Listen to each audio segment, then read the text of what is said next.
Hi, and welcome to the Thank You Notes podcast. My name is Travis McVeigh. I'm an anesthesiologist from Dallas, Texas, and I love thank you notes. I love them so much, I decided to make them into a podcast. Today's guest is one of my favorite people. Now, dear listeners, you are familiar with this man, but you just don't know that you are. The music that you heard at the beginning of this show, and you will hear again at the end of this show, is from a band called Toyesauce. The guitarist for Toyesauce is Leon Toye. He's been my friend for over 10 years. When he's not shredding his Les Paul, he's a radiologist practicing in Nashville. We get into our friendship, how we met, his passion for guitar, the Austin, Texas music scene, and Marvin Berry. What I like about Leon, and what I tried to highlight in this episode, is how he throws himself at his passion, how hard he works to not just maintain it, but grow it. So let's get into my chat with Dr. Leon Toye of the band Toyesauce. Oh, my shit was flipped up, words unspoken. All right, well, this is the Thank You Notes podcast. Do you write thank you notes, Leon? I do. It's been a while. It's more something that I guess I grew up with as a kid. You know, had Catholic mom and lots of guilt to send thank you notes for everything. Show appreciation. It's important.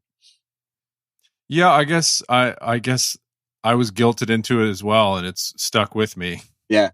I didn't even appreciate the Catholic aspect because I grew up Catholic myself. What was the last thank you note that you wrote for? I mean, these days it's usually through email and text and that sort of stuff, Mm-hmm. right? I mean, so those things get more blurred compared to a handwritten one. I haven't written a hard copy letter that in that kind of format probably since like the 90s, I would think. Okay, well, I guess we should tell everybody a little bit of how you and I know each other. So I had to spend a few months in Dallas during my training because a hurricane hit the hospital I was training at. And I ended up doing an OB anesthesia rotation with a woman named Amanda Lau, who was dating you at the time. And then you guys end up getting married and we stay in touch. And, you know, a couple of years go by and we've been friends for, since 2008. So 15 years. Yeah. Time goes by fast. Very, very fast. One of the things that you and I bonded over was music, and you were an excellent guitarist. When did you start playing guitar, Leon? I guess in the 90s, in college and whatnot. I went to high school and had a little, high school band, and one of my best friends at the time was an amazing, and still is an amazing guitar player. And so I started picking up bass at that time and noodling on keyboards just to kind of be able to do something musically with him. And then going to school in UT Austin, as you know, was very inspiring, especially at that time period to do something musical. And there were so many great guitarists running around Austin at the time that I realized I needed to do that. And that kind of has never left. Why did you pick the guitar, or did it pick you? No, I mean, at the time, it was really my high school friend that was such a badass. I don't know if we can say ass on your podcast, but it's out there. That's the first ass I think we've had. At any rate, yeah, I just remember talking to him on the phone, and there was like this amazing guitar going on in the background, and then I'm like, wait, is that you? And then then the guitar stops because he was like half listening to me, half playing, and then, oh yeah, that's me. Yeah, so that was kind of, I always wanted to do that. I was a big Van Halen fan back then, and Steve Ray Vaughan, and all the Austin stuff. Yeah. What was your first guitar? Actually, I can show it to you. Your listeners won't be able to see it, but it's a homemade guitar that we basically, it's kind of a pawn shop piece of garbage that, I couldn't afford anything decent at the time. And we kind of took this old pawn shop guitar and made it pretty interesting. Here, I'll show you real quick. So we had the idea of my friend actually had the idea of making a guitar out of a 2x4. And so we kind of took that idea. The guitar that we got, the pawn shop guitar was really heavy. And so I needed something to kind of play that was lighter. So my brother and I turned it into this. Oh, that's awesome. I've never seen that before. You've never shown that to me. Yeah, I've gigged out with it some, and actually just was recording a song with it last week. And yeah, it's called the Woodpecker. I mean, obviously, showing something on a podcast seems stupid, but I'll describe it. It's basically a miniature guitar that looks almost like a 2x4, and it's called the Woodpecker, and it has a picture of Woody Woodpecker on it. Okay. That's flipping the bird, Mm-hmm. which seems logical. The original version of this woodpecker I drew, a long time ago, and then I recently had the guitar. I sent it to a luthier, which is a guitar maker, and had him Right. kind of trick it out. And they put a Floyd Rose in it, and he took the original, cartoon woodpecker that I drew forever ago, of flipping the bird, and scanned it and made a digital version on the sticker that now has it on there. And my brother Oh, wow. my brother lettered, the artwork on it, but it plays great. And but yeah, that was the first guitar, and then over time just kind of started getting real guitars, I guess. Okay, so is that a Stratocaster neck that you just picked up and then you attached to a 2x4, or? No, this is literally the guitar. This was the neck that came on the garage or on the pawn shop guitar. Mm-hmm. And then we took the body and cut it down because it was super heavy, which works out okay because it's actually fairly balanced now.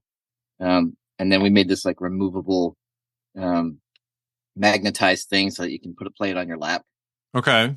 Yeah. That's actually pretty handy. What kind of pickups did you put into it? It has DiMarzio pickups in it. Sounds pretty good. It kind of sounds like maybe like a Gibson. Not so much a Les Paul, but somewhere in between, something like it. And then it's got that Floyd Rose on it to do all the old school Van Halen things.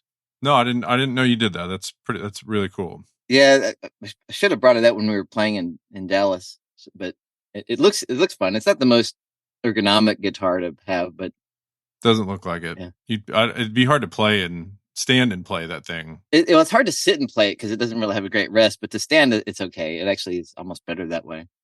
When did you start playing guitar? This is where you turn around an interview on me. Let's see. I was a freshman in college, and friends of the show will remember episode 1, Ben Fu was my guest. I heard that one. Yeah. And he'd been a guitarist for all of his teenage years, and he had some math requirements that he had to get through, and he didn't want to do calculus. And I was like, well, I did all this in high school. I can do this in my sleep. And he said, okay, well, just help me with this, or just do my homework, and I'll teach you how to play guitar in exchange. Because I would go into his room and just pick up the guitar and start like screwing around. And if for somebody that's an actual guitarist to hear somebody who doesn't know anything like picking and plucking, it's like, it's so annoying. And he's like, I have to teach you how to play, otherwise I can't listen to this anymore. I said, okay. So you had a barter system trading calculus for guitar lessons with a Chinese guy. With a Chinese guy, yes. And then he ended up moving away from UT after that first year. And I worked a job that summer, and I took some of that money and I spent like $600 on a Martin guitar, like a really, really nice one. And I still have that to my day. Yeah. Yeah. And so I just kept playing, and I was 18 or 19, and I just kept playing since then. And I took lessons off and on, and I got a little bit better, but that's when I we used to have a lot of fun when you'd come over and I'd play the drums crappily, and you'd play your acoustic, and we'd mash out old Dave Matthews tunes and whatnot. Fun.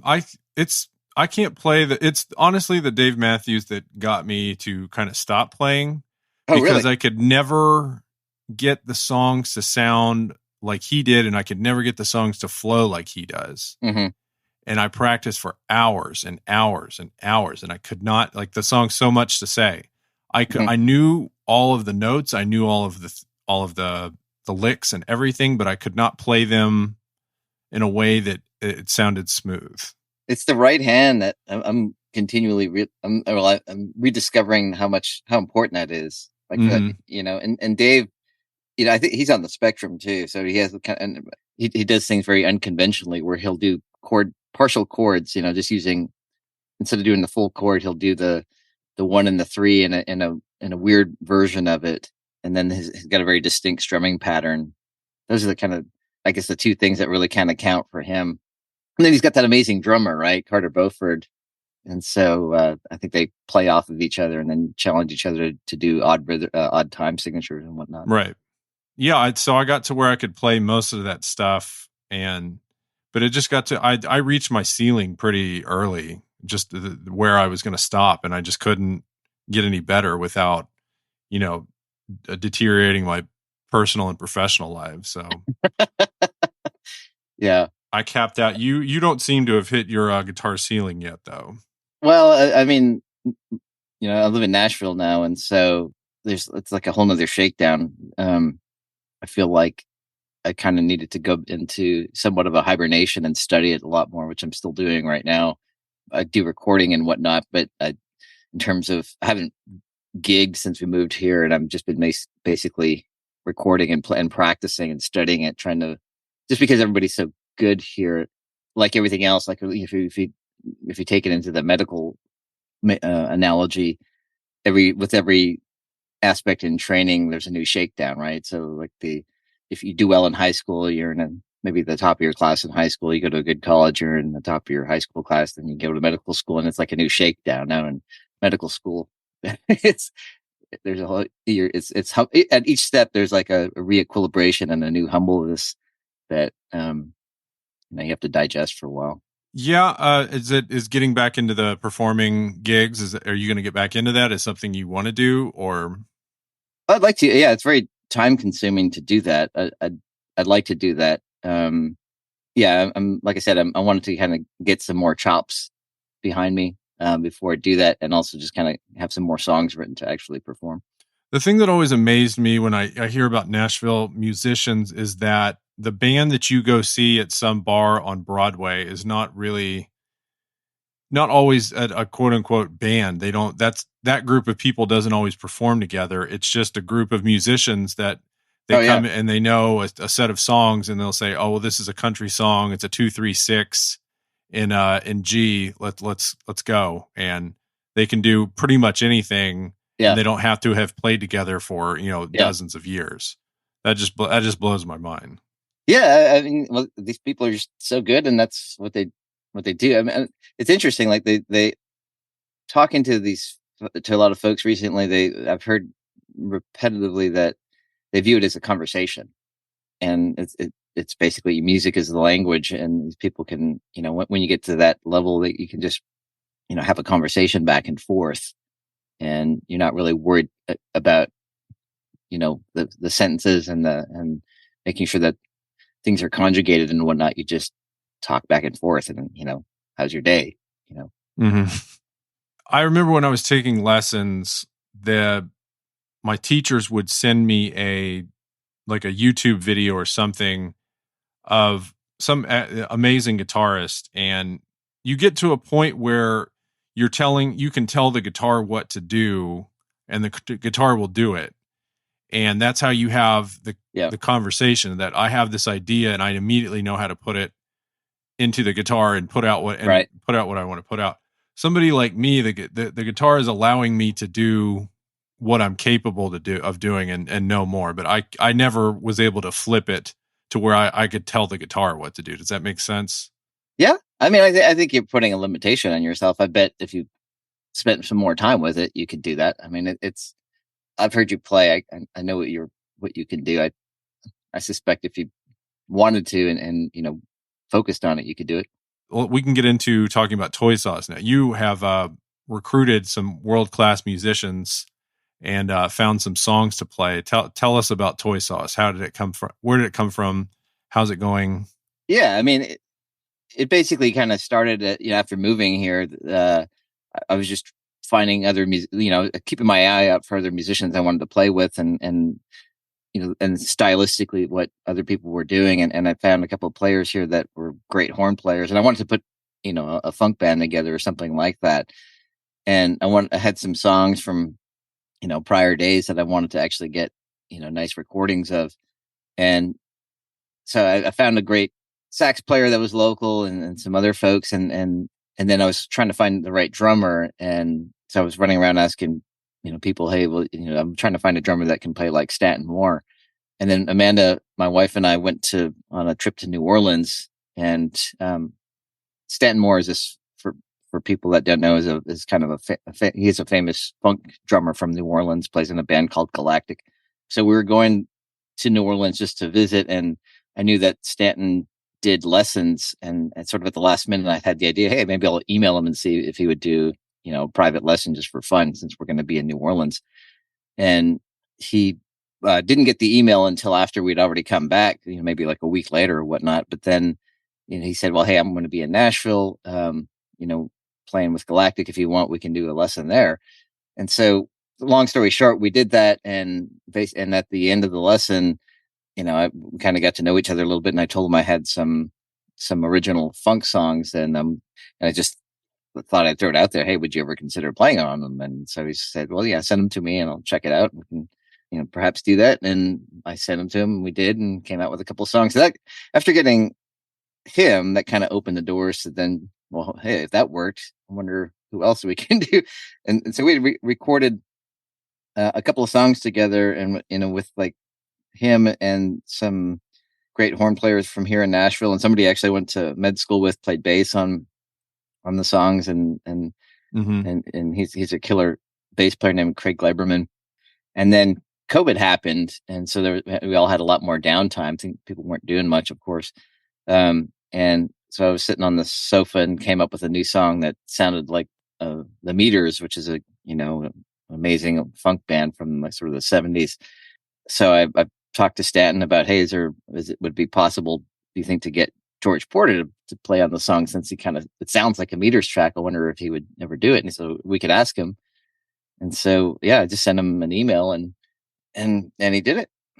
And that just kind of, it basically has been sort of that story, just, you never know what people will say until you ask them. It's true. Worst thing they can say is no. Right. And then after you get some momentum, it becomes easier to do stuff, just like everything else, right? After you go in incremental steps, and, after you accomplish one thing, then you can move on. Were you a big fan of funk, like in the 90s, like when you started getting into music, or is that something you've kind of gotten into recently? I think in the 90s in Austin, around that time, there were a lot of funk, blues, rock, fusion things going on. To so much where people are almost like making fun of it. But it was great. Like it was a very much a contrast to the other music that was going on, like sort of mainstream, right? So at that time, you had like guitar solos were way out of vogue. Everything was like grunge, Nirvana, Seattle, heavy bass, great vocals, great drums. Guitar was kind of it was almost like, let's play the guitar as crappy as we can. Yeah. And that was sort of the one vibe. That was sort of the mainstream vibe. But then in Austin, which was its own kind of universe at that point, they had that, but then they combined it with, there's a lot of these funk things going on that were kind of like combining 70s funk with like sort of Stevie Ray Vaughan, and then also have some the 90s dark bass and whatnot. And it just kind of was cool and worked. And so I was really into that. And that was, I guess, the initial thing. And then, Bob Schneider's bands, Bob. Yeah, he definitely had a huge funk element for a while, and had the Scabs and all that stuff. And going to see the Scabs on Tuesday nights was very, I guess, formative as well. I was like, geez, man, this is an amazing thing. Having a big 10-piece band with horn section, everybody's dancing. It's like, I want to do that. I remember the first Scab show I went to. It was probably 2001, maybe. And it was insane. I'd never been to anything like it. Yeah. It was really loud. There's a 10-piece band, and Bob actually left the stage for about 15 minutes. There's no telling what happened while he was gone. Yeah, no telling. And I don't know. Does this mean this guy is like really egotistical, or he's like wanting to like shine the light on his band? Like I don't know, but it left an impact. Like I still remember that show. Yeah. And like the songs are like, they've got a really good groove, but they're also like insanely vulgar. But then there's also some like really catchy tunes. Like to this day, I haven't seen another band like the Scabs, and like the quality of the players was just what stood out to me. It's incredible. Yes. Yeah. Carlos Sosa, amazing sax player. Actually, the whole horn section, they play with Jason Mraz now. They they're called the Groove Line Horns, and they do other stuff. But yeah, I think they're right now they've toured with Jason, I think, a couple of times, and that's currently what they're doing. But they're fantastic. And that scab stuff never really got. You can't really find it, unfortunately, right? Like if you have the old CDs, and you got it, but it's not like it's on Spotify. Yeah, I used And to have MP3s of all that stuff, and then you switch computers, et cetera, yeah, and then it gets locked out of Apple, et cetera. So I don't know what happened to it. Every once in a while, you can find some of it on YouTube. right, yeah, but that's my point, is that it's not, unless you have like a hard copy CD, and or something on an archive. Most people, you can't really share that with people, and it was such a great collection of music. I did want to ask you, how did you maintain your guitar skills during med school and residency? That's kind of an interesting thing that you kind of touched on too, right? Like it's serving more than one master gets challenging, right? Like, Mm-hmm. in high school, or for a lot of these things, like people, do I become an athlete or do I join band? It's hard to kind of to serve multiple masters and get really good at any one thing. And I feel med school is kind of like all demanding for that, and it's hard to do that. And then as life goes on, and things just become incrementally more challenging, right? The family, kids, responsibility, and to try to walk the line, and actually hone skills and get better. I mean, you kind of have to have an early start, or a lot of focus. At any rate, yeah, I mean, I basically just tried to cram it in when I could, and hung out with other people that had similar interests. And we would just go see a lot of shows. And if we weren't studying, and actually I'd combine the two. I'd listen while I studied. I'd listen to a ton of music, and so you can kind of digest music ingredients and things while almost subconsciously while you're studying. I used to have a drummer friend that he worked at managed a Subway, and he's an amazing drummer, but he would, like, as he's making sandwiches, or he'd be like drumming on the on the on the desktop of the Subway, and practicing his rudiments and stuff. And so, I mean, you can kind of cram it in, or as you're driving your car on the steering wheel, you can do these things. And it's hard I mean, I think for everybody, no matter what your interests are, to try to divide up your time to actually, if you actually want to kind of do something on a professional level in more than one category, it gets challenging to do that. I will say med school, I didn't have the money to pay for lessons, but I was able to practice more often because there were spurts of intense studying during med school, but I feel like I had a lot more time off than I realized. Yeah. And especially during fourth year, you could pretty much do whatever. Right. However, residency, my skills took a huge hit because I literally did not have the time to pick it up. Yeah. Fourth year, definitely. I had a band in school then too. And we actually made a CD, and we had like a month of downtime or whatever in that thing. And I think I used that month to basically do everything on the CD. I mixed and mastered it myself. And, that took a lot of time, but it was, kind of educational. And yeah, and then intern year obviously sucks, but you can, I don't know. I mean, I guess it sort of depends. If you have downtime, and it's a matter of what you're going to do with that. Yeah. Do you have a guitar and an amp in your reading room? Leon's a radiologist, for everybody who I didn't give you a proper intro. Yeah, I mean, I have guitars pretty much everywhere that have down. I try not to watch TV, so that's another. I mean, I do watch TV, but TV is that's definitely a time sink, right? So if you can cut that out and do your passion instead of it, that you get a lot of time back that automatically. Yes. But yeah, if I have downtime when I'm not working, then I have guitar sitting next to it. I will say the ukulele has kind of helped me.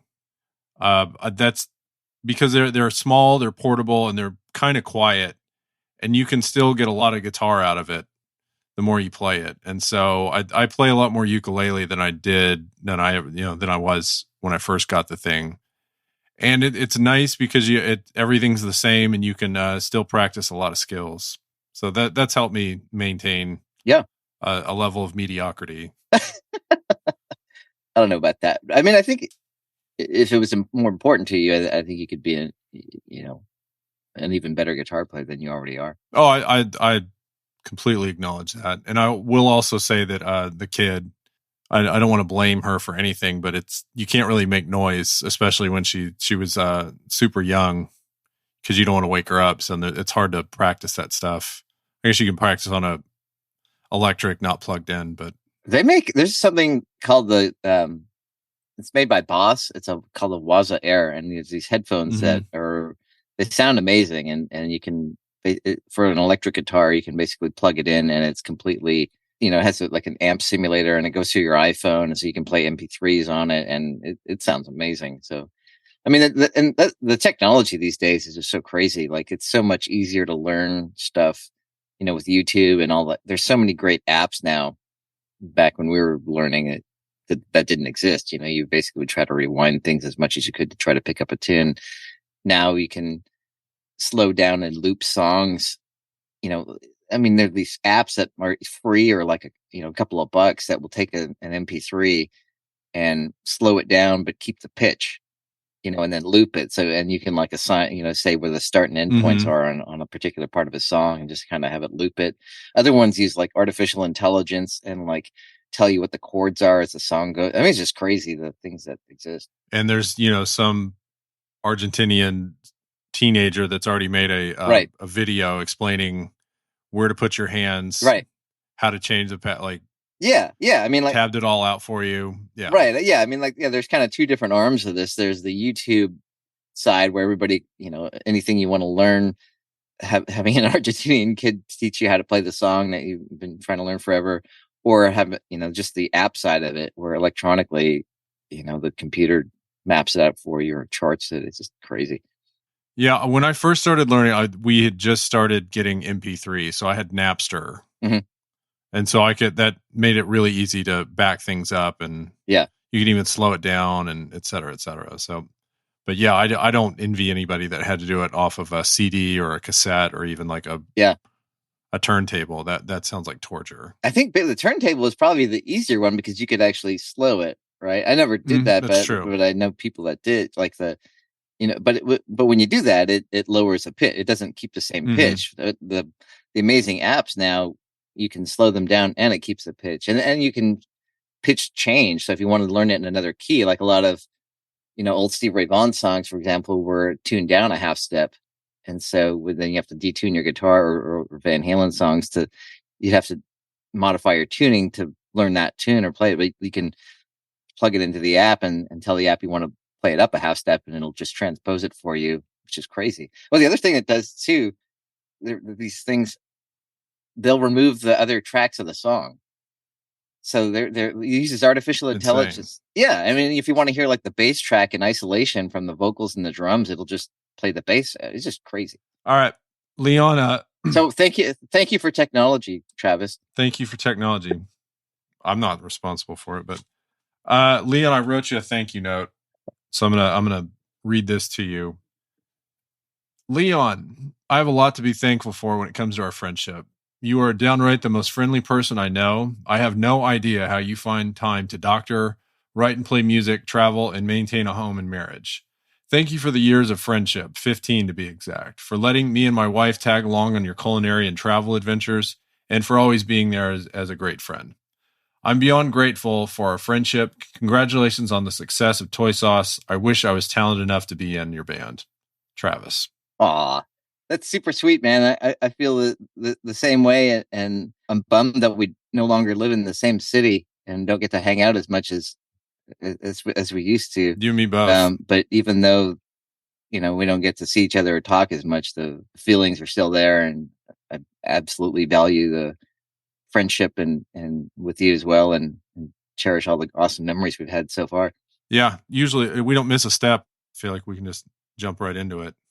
Yeah, I mean, I think we're kindred spirits. We both kind of have a little bit of a unconventional dark side and some darkness. I don't know what the hell that means. We're not your typical, super conservative nerdy doctor, if that makes sense. We have other interests in. That's true. I feel myself becoming one, but I think I can safely say I'm not a super conservative nerdy doctor at the moment. I mean, it's the nature of the beast, and that's kind of what people want. Like for I mean, if you're as a consumer, that makes sense, right? Like when you go see the doc, you want somebody like that, but it's nice to be able to kind of turn that off when you're able to. Yeah, I don't know that I'll ever really fully make it to that guy. Like I kind of like being sarcastic with patients, and I've only got them for a little bit while they're still conscious, so I have to make it fun. So Right.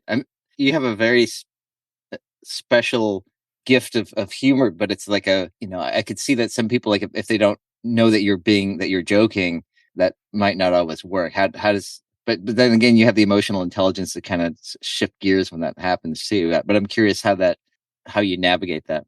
well, to start off, I don't have the emotional intelligence to shift gears. That's gotten me into a lot of problems, but for the most part, it's fine. Like I actually got a patient review. So we get these emails that the patients will log into something and they'll write reviews on us. And somebody actually said, like, I love Dr. McVeigh's dry sense of humor. He made everything so much easier and more delightful. Then there's the people that I remember I was putting an epidural in. This woman was really nervous. I was in training, and she was super nervous. And she's like, "I don't know what's going on. You got to tell me what you're doing. Tell me what you're doing. I don't what. Okay, what is that? What is that?" And I was just back there doing my epidural, and then I said, "Oh, wait! Oh my gosh! She said, what?" I just did that epidural perfectly, and she got furious because she thought I had like paralyzed her or something. Right. Like, why would you say something like that to me? You know what I was like, yeah. I'm sorry. I just thought it'd be a joke to cut the anxiety, cut the tension. She's like, absolutely not. Get out of here. Yeah, I mean, it's in your defense, you were in training, right? So that was a training experience. I think another personality style would love that and probably laugh their ass off. But that's a skill and experiential thing too, to be able to kind of read the personality style within a couple of seconds of who you're dealing with and try to, give them what they need. Maybe I'll get that skill by the time I retire. Until then, I'm just going to go in with my dry sense of humor, and hopefully they laugh. But and a lot of doctors just use the same. They kind of have their menu of jokes, right? Like it's almost part of like it's a skill of or it's a job of repetition that's rewarded for that. Oh, very much so. Yeah, and so a lot of people have their jokes that they like hit at that exact, almost like at each step of the procedure. Okay, you go through the consent. Okay, I'm going to do this now. You're going to feel some pain here. This is going to last for 2 seconds, and then you like insert joke, and then go on, and then after it goes fine, then you're like, okay, well, it's nice to meet you. Here's a joke, and you know what I mean. It's like, and it's the same joke, and the assistant in the room has heard it a million times and fakes a laugh, and because the patient usually it's almost like you get to try it out, and you find the joke that works for most people. Until then you say that a million times. I'll tell you my favorite one. So you are right that I have the same conversation probably 20 times a week. Yeah. But my favorite one, and you don't get to do it very often, is when wheeling the patient into the operative room. So the family goes one way, we go the other way, and like the wife or the husband will say, "Okay, love you, honey, do great." And I said, "Love you too," and it gets a laugh maybe 50 to 60% of the time. That's my favorite one. What happens the other time? Do they not get it or nothing? Not absolute silence. Yeah, because they've realized it's a joke and they don't think it's funny, and they're being wheeled into surgery, and somebody else is telling their spouse that they love them. Right. All right, Leon, who would you like to thank today? I think I'm going to go the cheese route and thank my wife for being a good sport, and going back to how do you navigate doing serving a couple of different masters, right? And I think in order to continue to hone something that is very time intensive, you need a very understanding spouse. And so my wife is upstairs right now watching TV, and I've been playing guitar for a couple of hours this afternoon. And I just literally got home, and she's completely cool with it and not gonna give me too much grief about it. And we're going to hang out later on today and it'll be good. But not everybody, I think a lot of people are not very forgiving of those sorts of things. And so I'm very grateful for my understanding and tolerant wife. Yeah. Your wife is very nice and very accepting of you for who you are. The man, the musician, the physician, the mastermind of it all. I don't know about that, but yeah. I think you need to get her practicing her harp some more, and she needs to be on the next Toyesauce album. We've been working on that. She wants to do it. I think it's just kind of overcoming a motivational hump. She's been looking into, harp lessons and whatnot. And I think that's helped her, like with her manual dexterity, doing the job as well. She says that. Yeah. But I don't know. I mean, it's also learning new things as you get older. I think is helpful to stay sharp.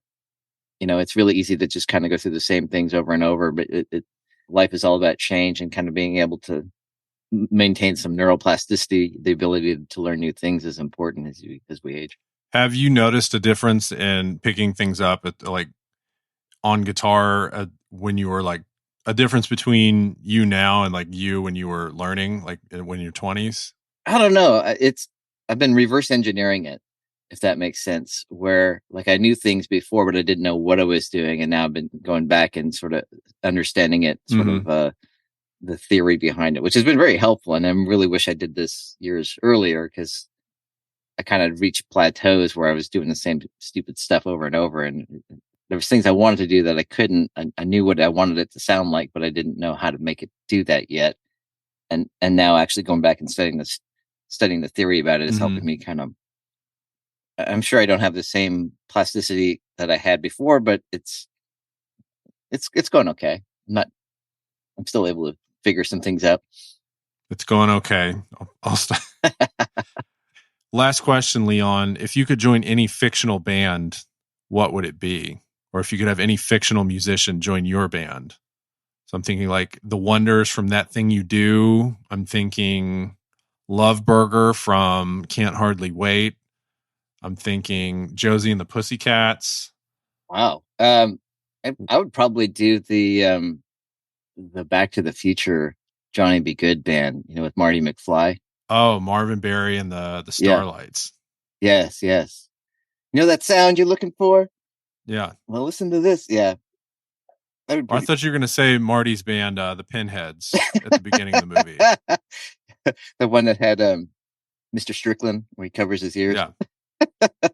No, that's a great answer. I like that. Marvin Berry and the Starlights. I'm glad I remembered Marvin Berry. I didn't remember the Starlights, but I'm glad and not surprised that you remember that. Yeah. Well, Ben Fu and I got into an argument, episode 1's Ben Fu, and that I didn't think that you could just say to a band in 1955, "Hey guys, this is a blues riff in B. Watch me for the changes and try to keep up," and it would just come off without a hitch.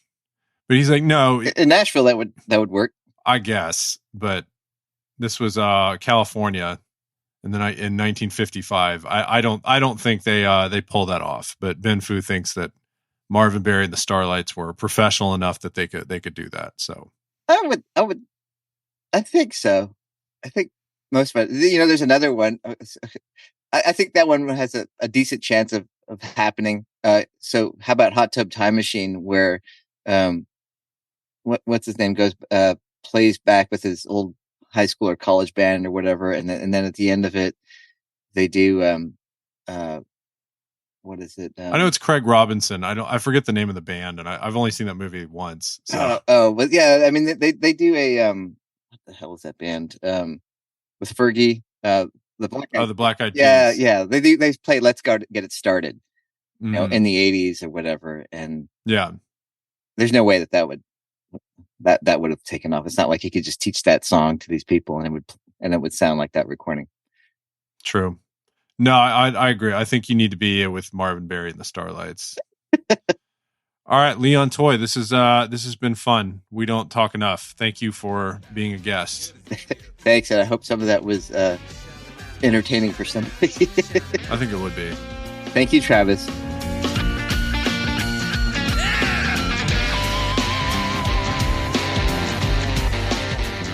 He truly is one of my favorite people.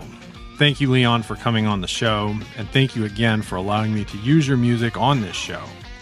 You can listen to Toyesauce on Spotify and YouTube.